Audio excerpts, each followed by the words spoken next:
Evangelho de Lucas, capítulo de número 23. Deus é bom. Amém. Então glorifica Ele em todo o tempo. Não fique em silêncio. Essa casa é uma casa de oração, é uma casa de milagres, é uma casa de adoração. Então não feche os seus lábios, querido. Adore a Deus em todo o tempo. Glorifique a Ele em todo o tempo. Dê glórias ao seu nome, porque não foi pouco que Jesus fez naquela cruz por nós. Você encontrou Evangelho de Lucas, capítulo 23. Eu vou fazer uma leitura um tanto extensa e eu quero que você permaneça firme aí. A começar pelo verso 1, diz assim a palavra de Deus: E levantando-se toda a multidão deles, o levaram a Pilatos. Quem? Jesus. E começaram a acusá-lo, dizendo: Havemos achado este pervertendo a nossa nação, proibindo dar o tributo a César, e dizendo que ele mesmo é Cristo, o Rei. E Pilatos perguntou-lhe, dizendo: Tu és o Rei dos judeus? E ele respondendo disse: Tu dizes. E disse Pilatos aos principais dos sacerdotes e à multidão: Não acho culpa alguma neste homem. Mas eles insistiam cada vez mais, dizendo: Alvoroça o povo, ensinando por toda a Judéia, começando desde a Galileia até aqui. Então Pilatos, ouvindo falar da Galileia, perguntou se aquele homem era galileu. E sabendo que era da jurisdição de Herodes, remeteu-o a Herodes, que também naqueles dias estava em Jerusalém. E Herodes, quando viu a Jesus, alegrou-se muito, porque havia muito que desejava vê-lo, por ter ouvido dele muitas coisas, e esperava que lhe veria fazer algum sinal. E interrogava-o com muitas perguntas, mas ele nada lhe respondia. E estavam os principais dos sacerdotes, os escribas, acusando-o com grande veemência. E Herodes, com os seus soldados, desprezou-o. E escarnecendo dele, vestiu de uma roupa resplandecente e tornou a enviá-lo a Pilatos. E no mesmo dia Pilatos e Herodes entre si se fizeram amigos, pois dantes andavam em inimizade um com o outro. E convocando Pilatos os principais dos sacerdotes e os magistrados e o povo, disse-lhes: Haveis-me apresentado este homem como pervertedor do povo, e eis que, examinando-o na vossa presença, nenhuma culpa das que o acusais acho neste homem, nem mesmo Herodes, porque a ele vos remeti, e eis que não tem feito coisa alguma digna de morte. Castigá-lo-ei, pois, e soltá-lo-ei. E era necessário soltar-lhes um detento por ocasião da festa. Mas toda a multidão clamou a uma, dizendo: Fora daqui com este, e solta-nos Barrabás. Barrabás foram lançados na prisão por causa de uma sedição feita na cidade e de um homicídio. Falou, pois, outra vez Pilatos, querendo soltar a Jesus. Mas eles clamavam em contrário, dizendo: Crucifica-o, crucifica-o. Então ele, pela terceira vez, lhes disse: Mas que mal fez esse?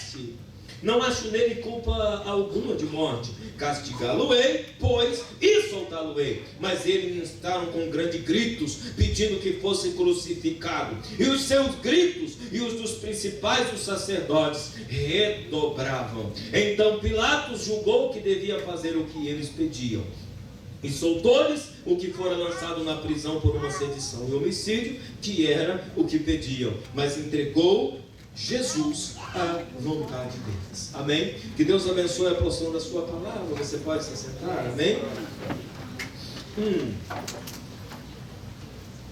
O que você sente quando você lê esse texto? Injustiça. Yes. Quando nós lemos esse texto, nós temos aqui um retrato do que aconteceu com o nosso Jesus. Quando nós lemos a história de Jesus, nós nos comovemos com injustiças, nós nos comovemos com a mentira que foi levantada contra ele. Mas tudo está escrito na palavra de Deus e deveria ser assim para que eu fosse salvo. Amém, Senhor. Porque toda esta afronta era minha, toda esta injustiça fui eu quem pratiquei. Toda a mentira fui eu que vivi a vida toda na mentira. Tudo que Jesus está assumindo aqui era meu. Então eu gostaria que nessa manhã você se colocasse no lugar de um camarada chamado Barrabás. Barrabás é a figura que representa eu e você. Barrabás é a figura daquele que era culpado, mas que Jesus assumiu o lugar dele. Quando nós lemos aqui, fica muito claro, e o Dr. Lucas escreve com uma precisão muito precisa. Todos os escritos de Lucas, ele pesquisou muito para ele escrever, e ele comparou todas as coisas. Então, um dos evangelhos mais minuciosos entre os 4 evangelhos é o evangelho de Lucas. E Lucas diz aqui que Jesus, antes de ser levado a Pilatos, os sacerdotes chamaram Jesus para uma conversa. Porque no dia anterior, Jesus havia entrado, nos dias anteriores, havia entrado em Jerusalém.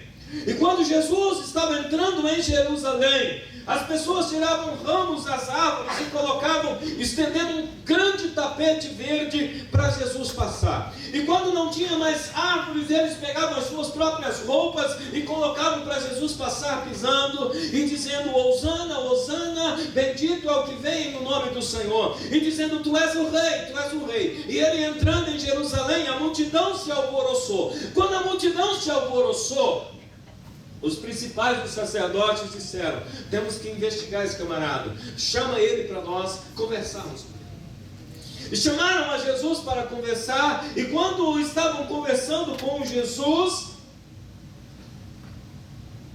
eles chegaram a uma conclusão que Jesus iria assumir uma posição dentro de Jerusalém. Então, eles entraram em contato com um camarada chamado Judas Iscariotes. E Judas traiu Jesus, vendeu Jesus, você conhece a história. E de repente Jesus sai para o monte para orar, e quando ele está no Getsemane orando, ali vieram para o prender e o levaram preso. E diante do sinédrio, os sacerdotes o interrogavam dentro da teologia. Que teologia é essa que você prega? Que ensinamento é esse que você nos traz? E dentro dessa teologia, eles ficaram confusos por causa dos ensinamentos de Jesus. Porque Jesus dizia que era chegado o reino de Deus. Jesus dizia que era chegada a salvação. Mas a teologia não ensinava a respeito disso. A teologia não dizia nada sobre isso do que Jesus estava dizendo. Então eles ficaram mais assombrados ainda e diziam: que doutrina é essa que ele está nos ensinando? Do que ele está falando? Porventura ele vai assumir o sacerdócio? E eles temeram perder as suas posições. Os sacerdotes judeus, eles não estavam interessados de fato em quem era Jesus. Eles estavam defendendo a sua posição diante da sociedade. Por quê? O ensinamento de Jesus era vivo. O ensinamento de Jesus não era apenas aquela liturgia em que, você lê isso, lê aquilo, ora assim, faz assim. A liturgia de Jesus, o ensinamento de Jesus era um ensinamento vivo. Ele dizia: eu sou o pão da vida. Ele dizia: eu sou a fonte das águas vivas, quem beber da minha fonte nunca mais terá sede. Isso confundia os sacerdotes, porque diziam: que evangelho é esse? Que doutrina é essa? E eles viram que que o povo começou a identificar com o que Jesus estava dizendo. O povo começou a entender o que Jesus estava dizendo e conectar a antiga aliança com a nova aliança. Então o povo começou a dizer: é por isso que Moisés disse assim. É por isso que Moisés disse: vossos pais comeram pão no deserto e morreram. Agora Jesus está dizendo: olha, vossos pais comeram o maná no deserto e morreram, e aqui está o pão da vida, e se vocês comerem desse pão, vocês irão viver eternamente. E o povo começa a compreender a antiga aliança. E agora, querido, a religião, ela começa a se tornar viva, saindo das quatro paredes do templo, e começa a incendiar o coração do povo. O povo começa a entender o propósito de Deus para com as suas vidas, para com a humanidade. E eles começaram então a temer, porque os sacerdotes, porque estavam com mente cauterizada por causa da letra, e a letra mata, só o Espírito vivifica. Eles começaram a ter medo desse Jesus, porque na mente deles, eles eram tão carnais e tão terrenos, que eles achavam que a obra de Jesus era para a terra. E a obra de Jesus não é para a terra, é para a eternidade. O povo havia compreendido isso, mas os sacerdotes não. Os sacerdotes achavam que ele viria para fazer uma obra terrena. Então logo ele vai tomar o sacerdócio, então logo ele vai tomar o governo, e de repente não vai haver função para nós, e nós vamos ficar envergonhados, porque o ensinamento dele traz vida. Quando ele prega, o cego enxerga, o surdo ouve, o mudo fala, o endemoniado é liberto, até morto ressuscita quando ele prega. Senhor. Você pensa o quê? O sistema religioso ficou abalado. O sistema religioso da época ficou abalado, porque há anos eles estavam falando as mesmas coisas, mas como diz o apóstolo Paulo, um véu está posto nos seus olhos. Eles leem, mas não entendem. Paulo diz: eles leem, eles estudam, mas não compreendem. E Cristo veio justamente para rasgar o véu, para tirarmos o véu, para nós entendermos o propósito da vinda de Jesus. Amém, meu Cristo maravilhoso, Senhor. Então diz a palavra de Deus que os sacerdotes levam Jesus e começam a interrogá-lo, e zombavam dele, ferindo ele, vendando os olhos, e diziam: profetiza, profetiza, quem foi que te bateu, você não sabe que de todas as coisas? E muitas outras coisas diziam sobre ele, blasfemando. E Jesus, como um cordeiro mudo, não dizia palavra nenhuma em sua defesa. Jesus não se defendeu. Pastor, por que Jesus não se defendeu? Porque ele sabia que o ministério dele era a cruz. Ele sabia que não adiantava simplesmente pregar, teria que viver o que ele pregava. E é justamente isso que assombrava e ainda nos assombra. Porque nós apontamos para os escribas e fariseus, para os sacerdotes, os sumos sacerdotes, mas nós não apontamos para nós. Isso ainda nos assombra, porque o Evangelho de Jesus não é só para ser falado e ensinado, é para ser vivido. Amém, Senhor. Quando Jesus falava de morte, ele não estava simplesmente falando alegoricamente de uma suposta morte. Ele estava dizendo: eu vou morrer por vocês. E isso vai acontecer de verdade, porque a cruz não negocia, querido. A cruz, ela mata mesmo. Diga para o teu irmão: a cruz não negocia, ela mata mesmo.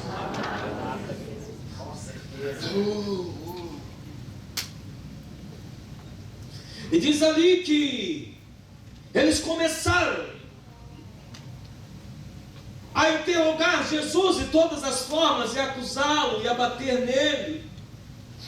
Foi uma tortura que eles fizeram naquela noite.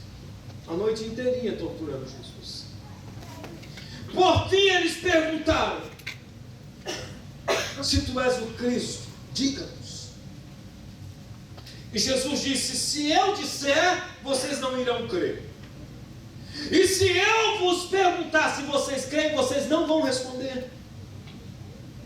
Porque Jesus sabia que eles também sabiam que Jesus era o Cristo. Eles só estavam com medo, só estavam amedrontados. Mas eles sabiam quem era ele.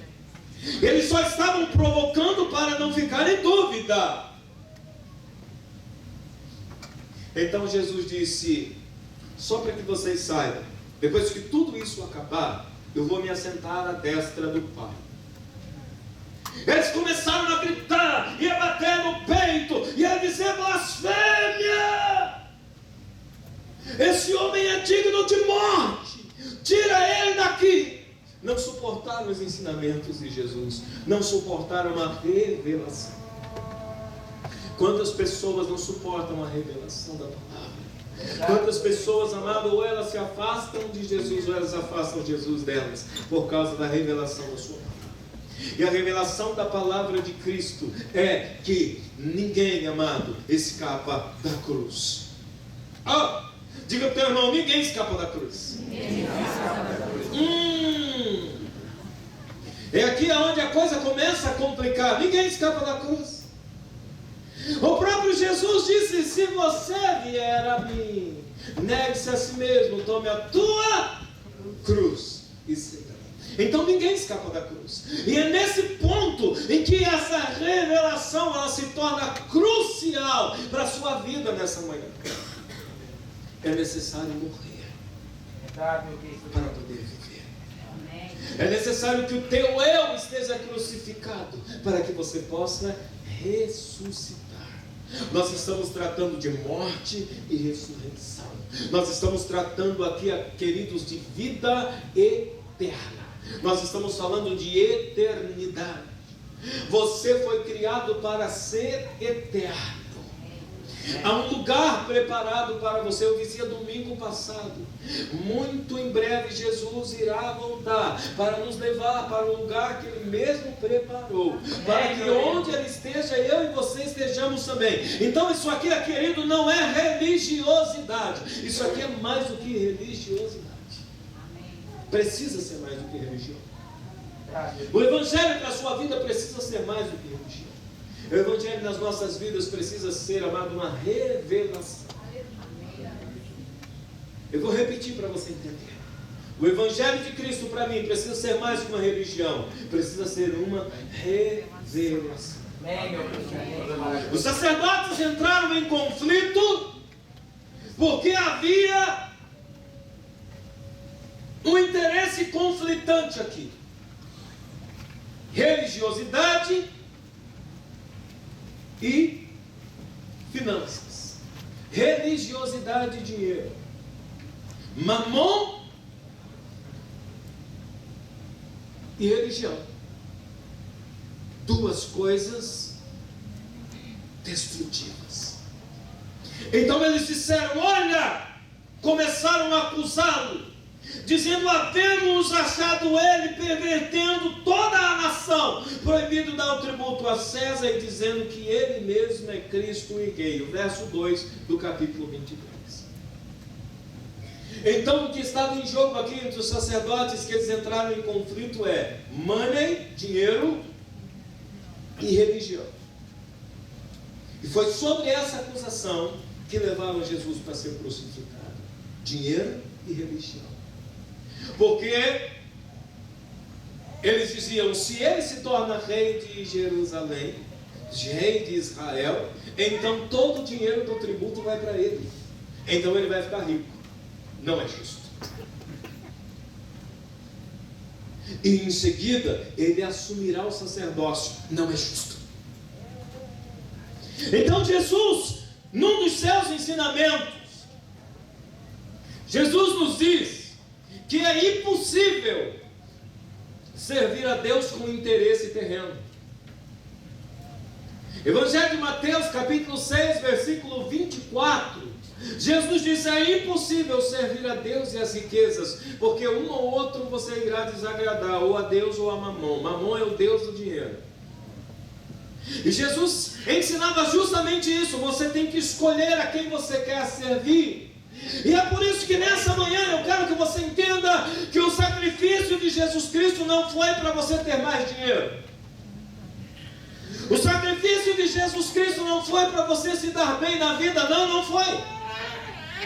Desapega-se de tudo o que essa vida tenta sobrecarregá-lo, para que você possa andar no caminho da eternidade. Amém, Senhor, com certeza. Ontem eu ouvi uma ministração de um japonês, o pastor Masao, descendente de japonês. Deus está me colocando nesses caras da Ásia, meu Deus. E ele dizia algo muito interessante. Ele dizia assim, ele é um engenheiro, e ele disse assim: eu comecei durante muito tempo querer buscar na Bíblia a dimensão da porta estreita. Como engenheiro, eu comecei a estudar a Bíblia a respeito da porta estreita. Que dimensão, que largura que ela é? Porque a Bíblia diz que ela é estreita. Larga o caminho e larga a porta que conduz à perdição, mas estreito e apertado é o caminho e a porta que conduzem à vida eterna. E ele diz assim: eu cheguei à seguinte conclusão, que a porta estreita, ela tem exata medida do homem. Não passa mais nada. Se o homem estiver apegado a alguma coisa, ou alguma coisa estiver apegada ao homem, ele não passa. E eu disse: uau! Por isso que Jesus disse: você não pode servir a Deus, irmão. Você não pode servir a Deus nas riquezas. Mas isso, amado, para o religioso é demais. Eu tenho que abrir mão do meu dinheiro e dos meus títulos. Que porta estreita é essa? Então eles colocaram em seus corações de matar a Jesus. Eles diziam que Jesus estava alvoroçando o povo. Eles diziam que Jesus estava perturbando a ordem. Tudo que é novo nos perturba um pouco. Sabia? Tudo que é novo nos perturba um pouco. É por isso que nós resistimos a aceitar Jesus. Eu não sei aqui quantos aceitaram Jesus de primeira. Eu não sei como é que foi a tua conversão. Eu tive o privilégio de nascer num lar evangélico. Mas eu não sei como é que foi a tua conversão, você que não nasceu num lar evangélico. Como é que foi para você abrir mão de tudo e aceitar Jesus? Foi de primeira? Disseram assim: ó, você tem que aceitar Jesus e você tem que parar de fazer isso, parar de fazer aquilo, você tem que mudar de vida, você tem que nascer de novo. E você só disse: uau, que legal, nunca ouvi falar disso, vamos embora. Você resistiu. Você resistiu um pouco. Alguns muito, né? Quase que nem aceitam. Outros ainda estão no processo, aleluia. Não sei quanto tempo vai demorar, não sei se você tem muito tempo não. Então se decida logo. Amém, Senhor. Tudo que é novo nos perturba um pouco. Tudo que é novo nos faz pensar, fazer algumas análises, e de repente essas nossas análises, amado, nos compromete, e às vezes essas análises nos faz olhar para nós mesmos, e nós não gostamos do que nós vimos em nós mesmos. Mas eu quero te chamar nessa manhã para um novo de Deus. Amém, Senhor. Que esse evangelho e essa revelação entre na sua vida nesta manhã, como algo, amado, que vai transformar a sua história, como algo que vai transformar a sua vida. Eu não gostaria que você, num domingo de Páscoa como esse, simplesmente tivesse a religiosidade de: ok, eu vou reverenciar o sacrifício de Jesus, ok, realmente ele era inocente, morreu por mim, mas não somente isso. Que nessa manhã você entenda o sacrifício. É de extrema importância que você tenha a revelação do sacrifício de Jesus. Porque isso fala da minha vida, isso fala da tua vida.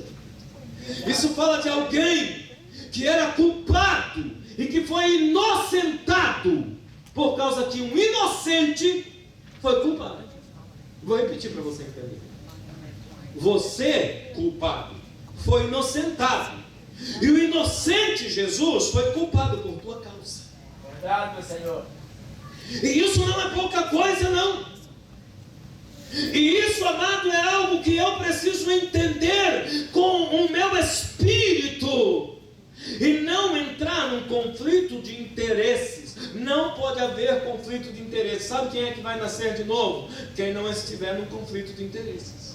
Verdade, meu Deus. O nascer de novo exige que você não entre num conflito de interesses. O que é conflito de interesses? É quando o meu eu ainda fala, o meu querer ainda toma prerrogativa de alguma coisa.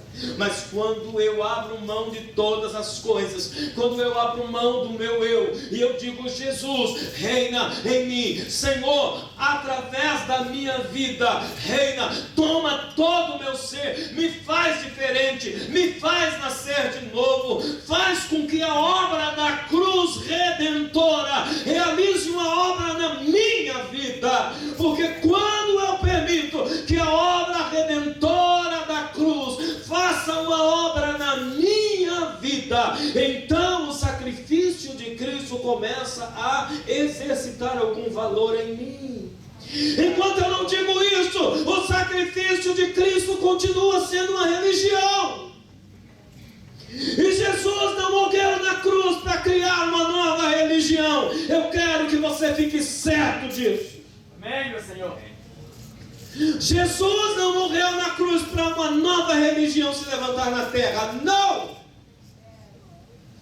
Tem algumas pessoas que dizem: quem é Jesus? Ah, Jesus foi aquele cara que revolucionou o mundo e criou uma nova religião chamada de cristianismo. Não. Jesus não veio ao mundo para criar uma nova religião dos cristãos ou do cristianismo. Porque, amado, Jesus não tem partidarismo. Deus olha o ser humano igual. Deus olha para os seres humanos de forma igual. Não pensa, porque você é cristão, você é melhor do que ninguém. Não é. Com certeza não, meu Senhor. Jesus não veio criar um bloco do cristianismo na humanidade. Jesus veio morrer por toda a humanidade, diz a palavra de Deus. Isso inclui a mim e a você. Amém, Senhor. Quando nós pensamos dessa maneira a respeito do cristianismo, nós estamos criando uma religião e nós estamos nos tornando tão religiosos quanto aqueles que mataram Jesus. Com certeza, meu Senhor. Porque nós nos apossamos de Cristo como que se Ele fosse só nosso. Jesus morreu por toda a humanidade. Eu preciso entender o sacrifício da cruz. Eu preciso entender, amado, o porquê da sexta-feira da paixão. Eu preciso entender o porquê do domingo da ressurreição. Eu preciso compreender isso aqui, amado. Jesus não estava lançando uma nova religião quando tudo isso aqui aconteceu, não. Jesus estava morrendo pela humanidade. Jesus estava morrendo pelos de perto e pelos de longe. Jesus estava morrendo pelos judeus e pelos gentios. Jesus estava morrendo por toda a raça humana. Sim, Senhor. Amém, meu Cristo. E se você, amado, já permitiu que nascer de novo e que a crucificação de Jesus tiver efeito na sua vida, você tem que transmitir isso a outros. Amém, meu Senhor. Aleluia, glória ao Senhor. Sim, meu Deus. Quando você for convidar alguém para vir à igreja, você não pode convidar alguém para vir fazer parte de uma religião. Com certeza não, meu Cristo. Quando você for falar de Jesus para alguém, não pregue Jesus como se pregasse a placa daquela igreja que está ali fora. Pregue Jesus, amado, como alguém que vai entrar na sua vida e vai fazer você nascer de novo. Amém, meu Senhor. Mas para isso você precisa já ter nascido de novo. Você precisa ter nascido de novo antes de oferecer novo nascimento para as pessoas. Existem pessoas evangelizando errado porque elas estão oferecendo o Jesus que faz ficar rico, quando na verdade o evangelho é um novo nascimento. Não tem nada a ver com mamon. Verdade, meu Senhor. Tem nada a ver com riqueza. Novo nascimento. Eu preciso nascer de novo. Aleluia, Senhor. Nascer da água e do Espírito. Sim, meu Senhor. Não pode haver conflitos de interesse. Porque se houver conflitos de interesse, o apóstolo Paulo diz, vocês estariam crucificando Jesus outra vez. Você entendeu o que eu disse? Amém, Amém? meu Senhor. Se houver um conflito de interesse, por que você está aqui nessa manhã? Se houver um conflito de interesse pessoal, você está crucificando Cristo de novo. Mas se você nessa manhã, querido, estiver entendendo por que Ele morreu na cruz, que foi para salvar a raça humana. Ele morreu na cruz para eu ser gerado de novo. Ele morreu na cruz para eu ser regenerado. Nascer de novo é ser regenerado. Para que eu pudesse ter uma nova vida e uma nova esperança. Eu quero que você se encha de esperança nessa manhã de ressurreição, porque Jesus, ao ressuscitar, amado, Ele me encheu de esperança. Aleluia, Senhor, Senhor é maravilhoso. Os discípulos pensavam que tudo estava perdido, mas Jesus ressuscitou, e isso nos encheu de uma nova e viva esperança. Agora, amado, nós não cultuamos o Cristo crucificado, mas nós cultuamos agora o Cristo ressuscitado. Amém, meu Senhor. Eu não sei quantos aqui entendem o significado da Páscoa verdadeiramente. Quando nós lemos nesse texto, o significado da Páscoa é o seguinte: por ocasião da Páscoa, alguém que está condenado à morte precisa ser solto. Você entendeu o que eu estou dizendo, amém? Amém, Senhor. Algum condenado, culpado, mas tem que ser aquele homicida, bravo. E de repente encontra-se um cara chamado Barrabás, em que recaía sobre ele uma série de acusações. Ele estava ali esperando pena de morte. Mas por ocasião da Páscoa, alguém assumia o lugar de alguém para que alguém vivesse. Diga a pessoa que está do seu lado: Páscoa é alguém morrendo para que outro viva. Você entendeu? Alguém precisa morrer para que outro viva. Isto é Páscoa. É alguém assumindo o lugar de um condenado para que ele seja livre. Amém, meu filho. Amém, Senhor. Besta é liberdade. Páscoa é libertação. Amém. Alguém assumindo o meu lugar para que eu seja livre. Quando Pilatos ouve a respeito de Jesus, e de repente ele diz: esse cara é galileu, e ele lá na Galileia incendiou o lugar que ele viveu. Pilatos diz: esse camarada é galileu? Ele diz: é. Ele diz: então manda para Galileia, porque está na jurisdição de Herodes. Deixa eu te dizer algo interessante que aconteceu aqui. Havia acontecido um episódio que está em Lucas capítulo 13, que Jesus menciona ele. Nós nunca prestamos atenção, nós só lemos, não me deixa para lá. Que Jesus fala em Lucas capítulo 13 que Pilatos tinha lá na Galileia matado um tanto de gente e misturado o sangue do que eles tinham matado com o sacrifício que eles estavam fazendo lá na Galileia. Capítulo 13 de Lucas. Alguém estava adorando, afrontou Pilatos, que nós temos uma visão de Pilatos, um cara muito bonzinho, não é? Pilatos, que homem de coração, tentou salvar Jesus. Havia um conflito de interesse, por isso que ele estava tentando salvar Jesus. Porque quando ele matou as pessoas lá na Galileia, ele entrou num conflito com Herodes. O texto diz que eles nem se falavam por causa desse conflito. Está aqui no capítulo 23. Eles nem se falavam por causa desse conflito. Então, quando surgiu o Galileu Jesus, ele enviou Jesus a Herodes para amenizar o conflito. Herodes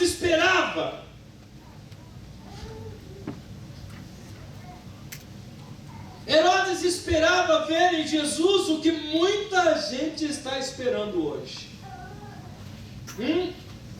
Manda o Galileu para Galileia. A Bíblia diz que quando ele recebe Jesus, ele se alegra demais, ele fica todo contente. Verso 8 do capítulo 23. Ele se alegra muito, ele fica todo feliz, ele diz: uau, Galileu, até que enfim você veio e foi enviado a mim. Eu quero ver sinais. Eu quero ver maravilhas. Eu quero ver o que você pode fazer, porque eu fiquei sabendo que você é poderoso. Até hoje tem um monte de gente assim como Herodes, buscando Jesus por sinais. Aí eles chegam na igreja, quem eles encontram? O Galileu. Eles vêm para a igreja e encontram o Galileu. Só que o Galileu sabe qual é a motivação do coração deles. E aí o Galileu não fala nada. Fica calado. Um tanto de gente fica aborrecido com o Galileu. Eu vim aqui para buscar sinais. Eu vim aqui para buscar maravilhas. Eu vim aqui para ver poder. Cuidado, hein, Herodes. Eu vim aqui para buscar poder. Eu vim aqui para ver sinais. Eu vim aqui para ver maravilhas. Oh, e Jesus não faz nada e não fala nada. E o cara fica decepcionado. Buscando Jesus com a motivação errada. Com certeza, meu glorioso Senhor. É o típico interesseiro, né? Não achei nada. Não vi nada demais em Jesus. Que tem de gente passando pelo Evangelho e não vendo nada demais, né? Felizmente, meu Deus. O que você tem contra os crentes? Não tem nada, mas também tem a favor, não fede nem cheira. Por quê? Ah, eu já tentei, mas não aconteceu nada na minha vida. Eu ouço as pessoas contarem testemunho. Eu ouço as pessoas contarem testemunho e dizer, comigo aconteceu assim, eu cheguei assim, Jesus mudou minha vida. Aí eu era enfermo, Jesus me curou. Aí o que tem a síndrome de Herodes disse, eu estou aqui há tanto tempo, encontrei com ele não fez nada. Não levei vantagem nenhuma nessa vida de crente. Você está se tornando religioso, querido. Felizmente, meu Senhor. Você tem que procurar Jesus por quem ele é. Amém, meu Senhor. Jesus por Amém, meu quem ele é. glorioso Senhor. Jesus por gratidão e não, amado, competição. Amém, Senhor. Você tem que buscar Jesus, amado, por gratidão e não por necessidade. Isso vai mudar completamente a sua perspectiva a respeito de quem ele é. Aleluia, Senhor. Diga ao teu irmão, buscar Jesus por gratidão e não por necessidade. Porque Jesus já ensinou que, ai pastor, mas eu tenho necessidade das coisas. Jesus mesmo ensinou e disse assim, vosso Pai Celestial sabe tudo o que você necessita. Vosso Pai Celestial sabe tudo o que você precisa. O apóstolo Paulo escreve e diz assim, não busque Jesus pelas coisas. Porque esse Deus que amou tanto o seu filho, ele não poupou o seu próprio filho, antes o entregou por você, não daria juntamente com ele todas as coisas. Verdade, meu príncipe querido. Então não busque a Jesus por necessidade, busque a ele por gratidão. Isso é conversão. Senhor. Amém, meu príncipe querido. Quer saber se você é convertido? Não busque Jesus por curiosidade ou por necessidade. Busque a Jesus por gratidão. Amém, meu Salvador. Quando você for Aleluia, convertido, quando eu for convertido. Jesus disse isso para Pedro. Pedro, quando você se converter, cara, você vai salvar a muitos. Pedro estava com Jesus, mas não era convertido. E Jesus disse isso para ele porque ele virou e disse assim, Jesus, nós deixamos filho, família, dinheiro para trás para te seguir. O que nós vamos ganhar com isso? Jesus falou assim, está com a motivação errada, Pedro. Nesse mundo tereis aflição. Mas quando tu te converter, você vai ganhar muito.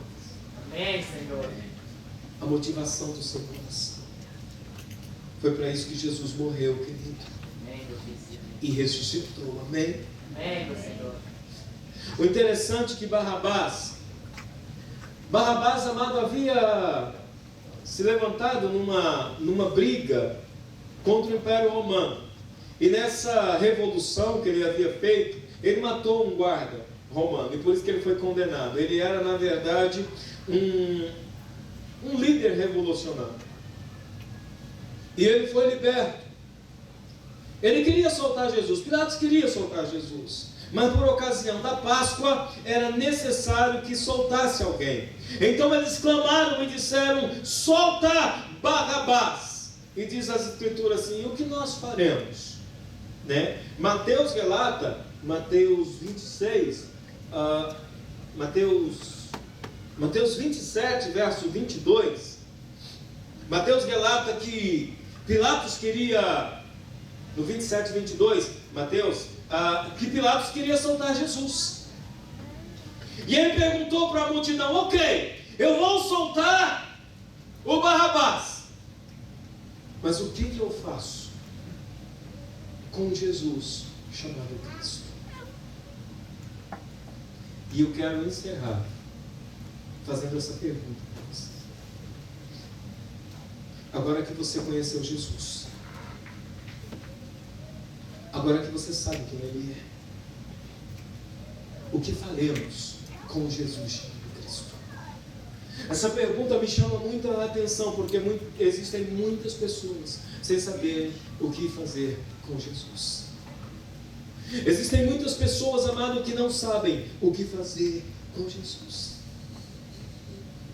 E Pilatos, por não saber o que fazer com Jesus, quando Herodes devolve Jesus, Herodes, para chacotear de Jesus, para zombar de Jesus, veste ele com uma veste de rei e manda de volta para Pilatos.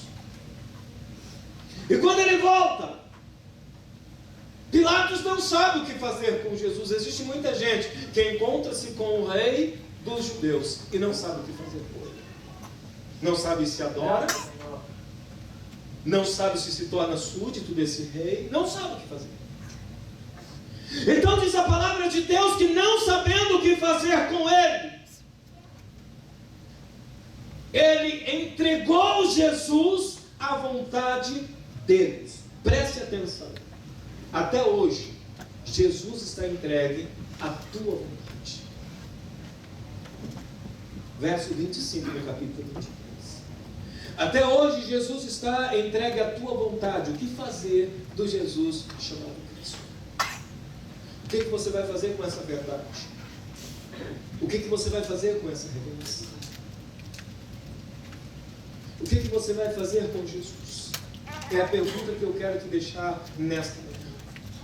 Você que conhece a Cristo, você que o conheceu, não está buscando pelos milagres, não encontra acusação nele e compreende que ele é o libertador. O que fazer com ele?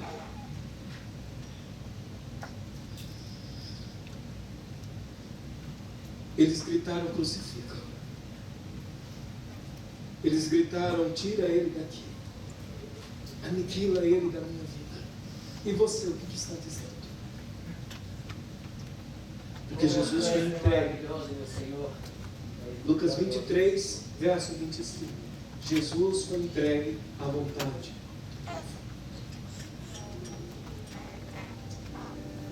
Sabe o que isso combina? Isso quer dizer que você, e só você, vai tomar a decisão. Amém, meu Senhor. Sim, meu Cristo. Essa decisão é tua. O que você vai fazer do Jesus chamado Cristo? A decisão é tua. É uma decisão pessoal. Jesus foi entregue à vontade do povo. Tanto que ninguém é obrigado a aceitar Jesus. Você não é obrigado a aceitar Jesus. Você aceita se você quiser. É a tua vontade que vai decidir o que fazer do Jesus chamado Cristo. Sim, meu maravilhoso Senhor. Se você vai exaltá-lo na sua vida. E exaltar Jesus é assumir o teu lugar na cruz, tá? Aleluia, Senhor Cristo. Jesus assumiu o meu lugar na cruz do Calvário. Aceitar a Jesus hoje é eu ir para a cruz. É eu aceitar o meu lugar na cruz. Porque o Evangelho ainda existe uma cruz. Eu quero que você entenda, filho. Ainda existe uma cruz. Ainda existe uma cruz. Amém? Amém, meu Senhor. Jesus morreu e ao terceiro dia ressuscitou para a glória de Deus. Amém, meu Criador. Sim, Senhor. E Ele ressuscitou para que eu possa também ressuscitar. Então não tenha medo de morrer com Cristo, porque você será ressuscitado. Coloque-se de pé, eu quero orar com você nessa noite. Se de tudo que eu falei você não conseguiu guardar tudo, guarda apenas isso. Páscoa é alguém morrendo em meu lugar para que eu seja livre. Alguém morrendo em meu lugar para que eu seja liberto. Amém?